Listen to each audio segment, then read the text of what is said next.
Okay, welcome along to the USS Cuchualin's second podcast. We're recording live from the Teachers Club in Dublin.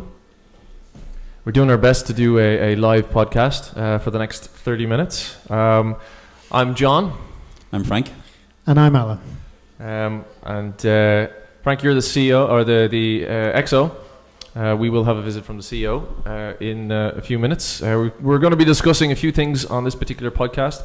We're going to be discussing Dublin Comic Con, which has happened recently for us. Yeah. And the big exciting thing for any Star Trek fan on any part of the world is Star Trek Discovery. That's coming up soon. So so that's going to be the main focus of today's podcast. Yeah. So DCC, how we did our first podcast. It was quite good. It was 15 minutes of during the deconstruction. Yeah. What were the highlights? What were the highlights for you guys? The highlights for me was just the reaction we got with the console that we built. You know, we were just swamped for the whole weekend. Like, you know, it was so busy that we had to start giving out tickets. You know, it was a response that we were hoping that we would get a positive response, but it was fantastic what we did get. Like, you know, and just meeting new people, you know, with new members of the club from that, and people who are here at the party tonight. And you know, that's the reason we go to DCC, is just to let people know that we're out here and what we're doing, and it's all about, you know, coming to enjoy yourselves with other fans and just chill and have a bit of fun. And it's great to see that that has happened again. Like, you know, it's happened every year after DCC that our numbers have increased and we've met more people and more people come along to our parties, and it's been the same again this year. You know, so for me, that's the highlight for me. Alan, what about you? I enjoyed the family aspect of DCC. You know, we were there. We were meeting Star Trek fans from, you know, kind of 2 or 3 years old up to, you know, 50s, 60s or whatever. And it's brilliant to know that Star Trek is still relevant here in Ireland to a broad spectrum of people. You know, so quite often you get people who come up to our table and you ask them, are they interested in Star Trek, and it'll be no, me dies, you know, and it's still, you know, that there's still people out there. It's still relevant. It still speaks to people on a personal level, and that's what I like about it. Do you think that, you know, the availability now, because Star Trek is there's VOD, video on demand, and Star Trek is out there online, available for younger audiences to be able to see? Definitely. Oh yeah, I think that definitely helps. You know, I think it bidding on Netflix and, you know, the availability of the DVDs now, more and more people are finding it. Yeah. Particularly after the Calvin movies, which kind of grew a new, younger fan base who went on to find the shows then after that. Yeah. Say, oh, where did that originate? And then started watching the original stuff and got to like it. So, yeah, it's for me, it's well, it was great. It's the accessibility that it has now has certainly grown the fan base. Well, it was great to see so many people and younger kids at Dublin Comic Con with you know, a Trek T-shirt on, or you know, a T-shirt version of a uniform, and coming up to us, and, you know, as you're saying, ticketed to get up and play on the console and play Artemis and stuff. So, but was there anything else? I mean, there's a huge element of cosplay at Dublin Comic Con, and I think the quality, even here in Ireland, is extremely high. Yeah. I didn't get down to the costume competition presentation.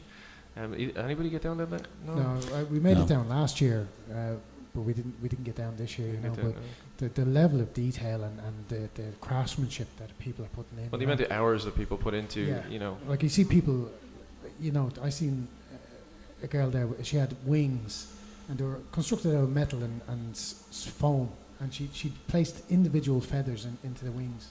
You know, and she had the ability to pull them, and the wings would flare out. Yeah. It's just like the work and the effort, and that person, you know, she deserves, you know, top marks for what she's done, and the love of her, you know, her cosplay. Yeah, you know, and there's a number of groups that are now appearing at Dublin Comic Con. The one I'm quite excited for is the Ghostbusters group. Yeah. They come all the way up from Cork. Cork, I bumped into them at KCON in March, and you know, that was their first convention that they had done, and advised, you know, we were saying to them, like, you know, well, if you enjoyed KCON, you should definitely come up to DCC. It's another level up, like, you know, And yeah, they had a great time, and it was great to see them there. You know. Yeah, I was quite. It's one of the. That's one cosplay now that I'd love to get the proton pack. Yeah. Everyone wants a bus ghost. Everyone wants the bus ghost. And that thing isn't cheap. No. So, but was anything else going on? We had Marina. We spoke about Marina last week. We did. Yeah. I know she was fantastic. And you know, it was great to have. It's always great to see a Star Trek guest at the conventions, like, you know, particularly over here because you get them so early. Yeah. A couple of years ago we had Gates, which was great, and then to see Marina here this year was fantastic as well, and hopefully they'll have someone again next year. Who would you hope that Dublin Comic Con would bring in the future? Well, I'd like to see Colin Meaney at DCC. You know, because the he's Irish, from here. The Irish connection, and it'd be nice to see him. I know he rarely appears apparently at these things. So yeah, he doesn't. He's too busy working. He's a busy man. He's a working actor, and I think that's what Colin is mostly into. I remember seeing him on an interview with the panel, Dara Breen, many years ago, and he explained the differences between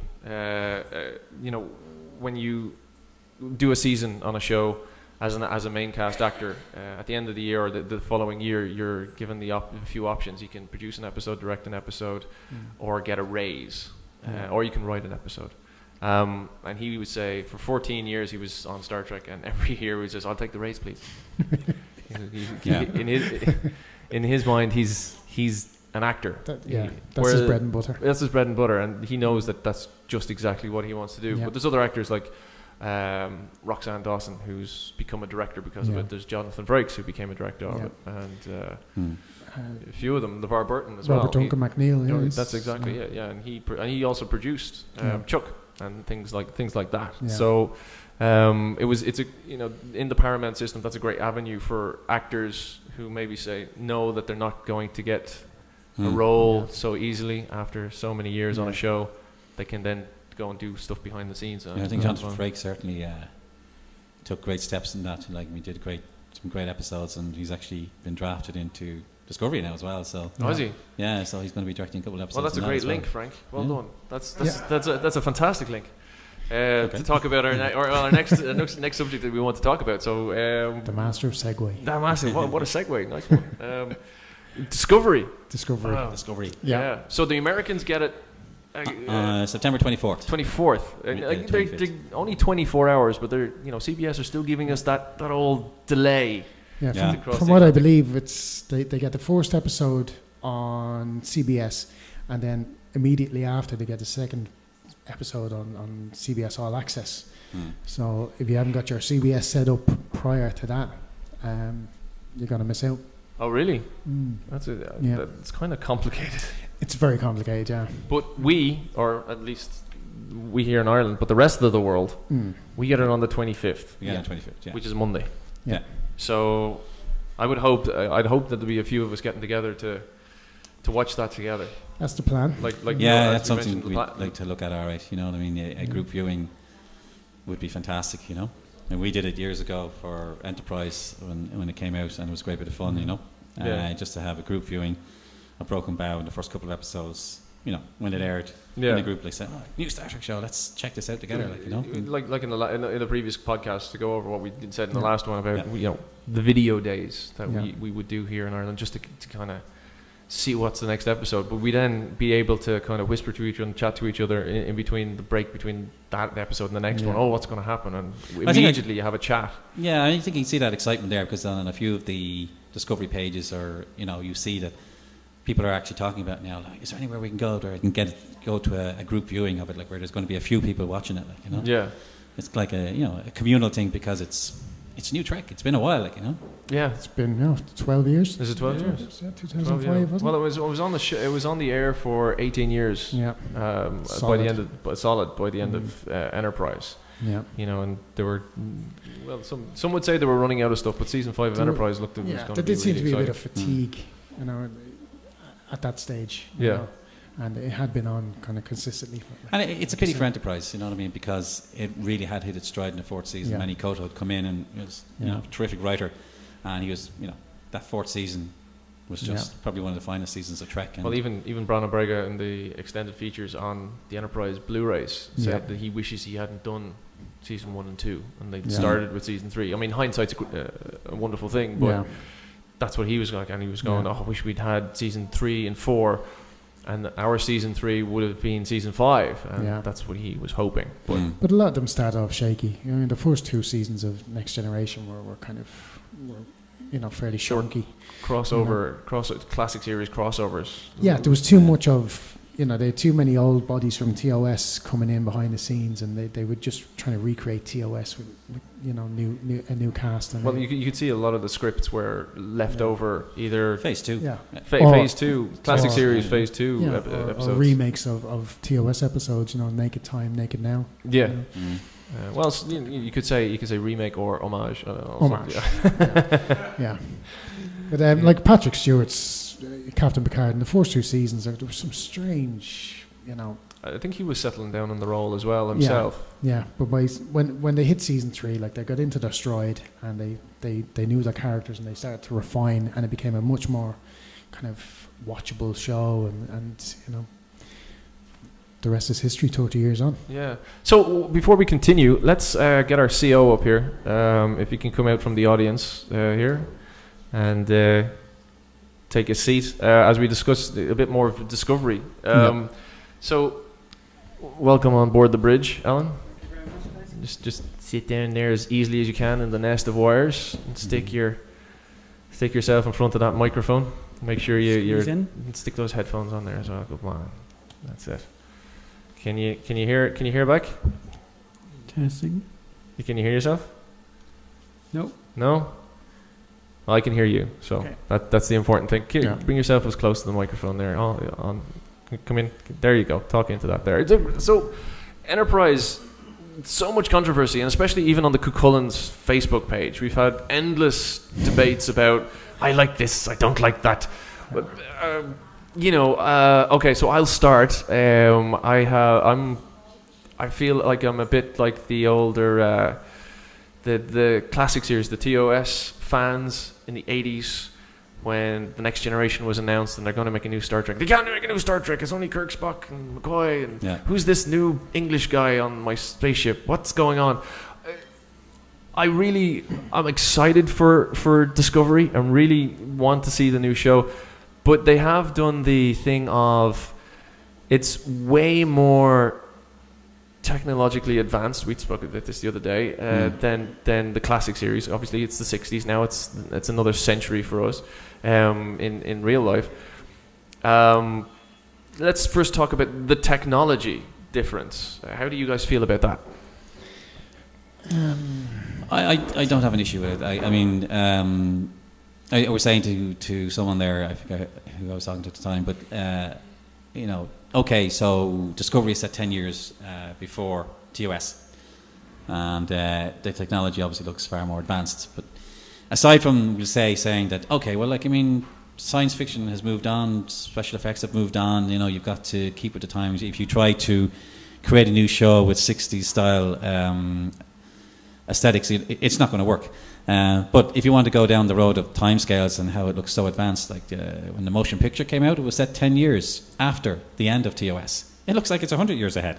So so the look there changed drastically. So I mean, it's just technology moves on. What do you think, Al? Well, see, I think what I would have done would have pay more of an homage to the look and feel of the 60s show, and gradually introduce kind of, through maybe series of refits or something like that, step up the technology to where they want it to be. Like Enterprise. Like Enterprise, like Enterprise in its 5th season would have got the secondary hull and a complete refit. And I think Doug Drexler's complete refit at the Enterprise. And I think had Discovery, it's very jarring that, you look at the 60s one and it's jelly buttons and it's flat screens and stuff like that, and now you've got the holographic 3D holograms of, it's too much, kind of too far, too much of a jump. If they had gradually introduced, I think it would have worked. You know. Well, I grudgingly watched the trailer with Frank the other night because we were doing this podcast. Yeah. Personally, I don't like watching trailers. Yeah. I get so I'll give a little bit of a warning for anybody watching. You know, if you are like me and you don't like watching trailers, you know, stick your fingers in your ears now, because I did watch the trailer and I was a little disappointed because instantly I now know the fate of the Shenzhou ship. You know, and the Europa. And I can kind of guess the fate of Michelle Yeoh's character. And we know that we're following. I don't know the name of the character yet. The Michael Burnham. So we're Michael. Oh, her Michael name's Burnham. Michael as well. Yeah. So they've named the female character Michael, which is interesting. And she's got this relationship with Sarek, Spock's father. Spock is alive in this show. Yeah. He's in Starfleet. He's on the Enterprise on there, Pike. He's on a. Okay, so we're in that era. Yeah. So, I mean, if you take the Cage as canon, we've already seen, you know, that they're flying around in those Constitution class starships from the 60s. Yeah. So there's a change there. Now we don't know the full storyline. No. No. You can kind of guess where it's going to go. You know, Jason Isaac's character. You know, it's A very great easy actor. to plot I love him. great actor, but it's very easy to plot what his Role. character arc is going to be. Yeah. You know, Well, they've already a rumor of season 2. they're already talking season 2. Yeah. How many episodes have we got? 16? 15. 15. It started off with 14 episodes, and then they extended it to 15. Right. So, and they're already talking season 2, and then, you know, if you're going to talk about that, then that will kind of bring you into the Nicholas Meyer project. You know? Right, and how strong is that show? I mean, Nick Meyer did a lot of the movies, the classic series era movies in the 80s. Well, the talk is he's going to do, you know, the rumours are a Khan series set on SETI Alpha 5. Right. I don't see how that can travel, because you're going to have people trapped on a planet for 20 years and watch the planet fall out of planet orbit. degrade. Yeah. Because it was when the City Alpha 5, City Alpha 6, one of them changed orbit and destroyed the planet, and that's how they ended up. So that's Nicholas Meyer's new show. Yeah. That premise doesn't particularly grab me. Yeah. Stick Star Trek in the title, I will watch it. Yeah. But it doesn't particularly grab me. Yeah. Another thing on the technology front, I'm not mad about the Discovery itself. Now, it has been modified from the first time we've seen it, but I'm not mad because it's an old, rejected Ralph McQuarrie design ship. Yeah. I mean, flip it upside down, take the saucer section off, stick a neck on it, and it's a Klingon warbird D12 from the classic series. Now they have modified it a lot, and there's two circles within the saucer section. There's actually like a missing bit in the middle of the circle. You know, I can live with that, but I prefer the Shenzhou. Yeah, Shenzhou was designed by Jon E, so right. you can see it's I love his designs. Much more cohesive design than the Discovery. Yeah. Discovery started off with kind of short nacelles pushed forward, and now it's got huge long nacelles pushed back. And they've also got rid of the warp struts. It's literally stuck onto the secondary hull triangle. It's kind of it's a shape that just it's all angles. It's very harsh. Yeah. You know, you think a hero ship should be kind of smooth and flowing like the Matt Jeffries Enterprise. Yeah. You know? And that was all designed with Fabrici. That's curves right. Yeah, that's exactly Fibonacci curves. curves. You know? That's because they even with the Klingon warbird, there's a curve at the front where that triangle was cut off, and that's actually the center of that curve is the bridge on where the neck is. So that's where it's all circles, and his design had a lot to it. That was Matt Jeffries though. Jon E and Doug Drexler. You know, they all came off that. Andrew Probert. Andrew Probert. Now he'd be my favorite for the look of the Next Generation.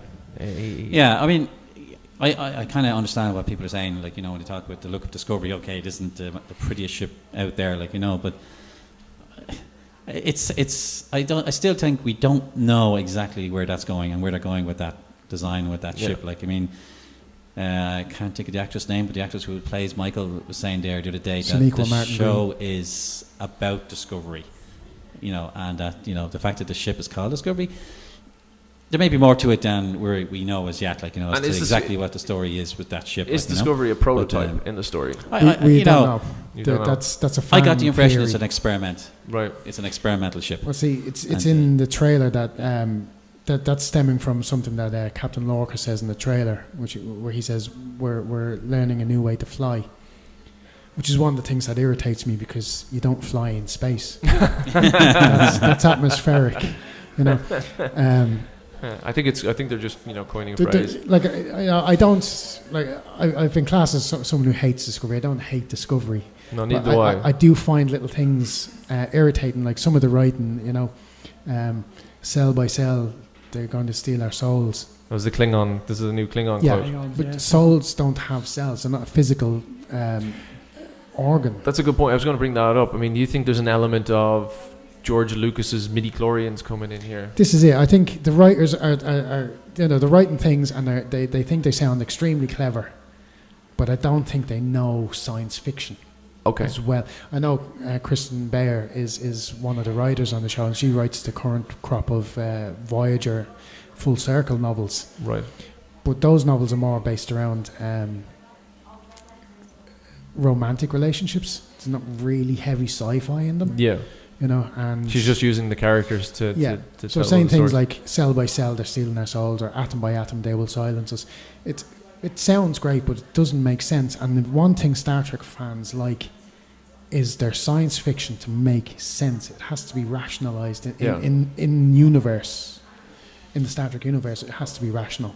Well, that's a good point. I mean, there's other elements to. Were you going to say something, Frank? Well, I do understand what Alan's saying there, and there are aspects of Star Trek that people do see, say, well, that's got to make sense, and to make sure that they research the science properly and all the rest of it, But I just, that line, it's a bit funny, but I don't think we can really judge it from that yet, you know what I mean? I think it's a trailer. You can't really get enough from that, and they're just establishing that there's, I think, maybe a religious sect of Klingons that they're dealing with, right. And it could be just some way that they have of talking about what their faith or what it is that they believe in, So we'll have a caste system a la JMS, I think Babylon 5. Yeah, I think. I mean, there was at San Diego Comic-Con, a panel there with the Discovery guys, and one of the writers was saying, that we're going to see different classes of Klingons. There's not just warriors. There's priests and there's workers and there's which has been hinted teachers, at in the Next Generation. Absolutely. Exactly, but it was never seen. Never seen. And so in Enterprise, we saw Enterprise. Doctor. Yeah. So I think that we're just going to see other classes of Klingons and other species of Klingons, because as they say, the Empire is vast. It's not just Kronos, and I'm content to look forward to it and see where they go with it. I do understand some of the reservations, but I'm kind of just going to say, I'm going to wait and I'm going to watch it. And well, yeah, I mean, I'm going to wait too. I do that, but I'm optimistic about it, though. Yeah. Yeah. What do you reckon? What do you think? I mean, you're sitting quiet there. Do you want to just chime in? I was just soaking up what was being said about the various aspects of the Klingons versus canon versus non-canon, and versus where are they going with the Klingons. It was hinted by yourself, Jonathan, there, and some of the others, that definitely you have seen a little bit of the spirituality side of the Klingons in Worf's character in the Next Generation at various stages in his life, where he would go through various rituals, which in itself leads to believe that there's something deeper behind the character and the race itself that hasn't had a chance to air. And maybe this is dare I say, a writer's license to explore what's being hinted at, and a possible abode to what's gone before a little bit. Writers will have, this 18 years plus the 3 years of the classic series and all the movies, from the slow motion picture right up into the beyond. But they will be looking for other avenues, they've gone down that one, they've done that. Yeah. Where have we not gone? They will have probably got a list up on a big whiteboard where are we?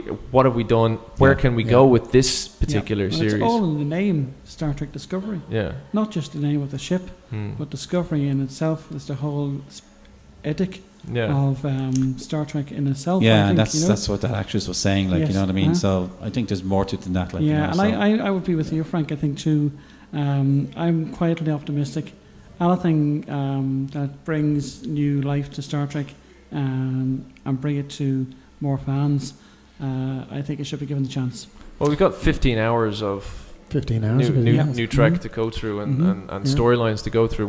Last thing I want to touch on, as I was saying to Frank earlier on, you're talking about the different cast systems in the Klingons, which would help me a lot with the design of the new Klingon outfits, especially the ceremonial outfits we've seen for the funeral. I can only gather it's a funeral with the casket in the front of them, and they call to the gods and tell them that this soul is coming in, and we've got a eulogy of cell to cell.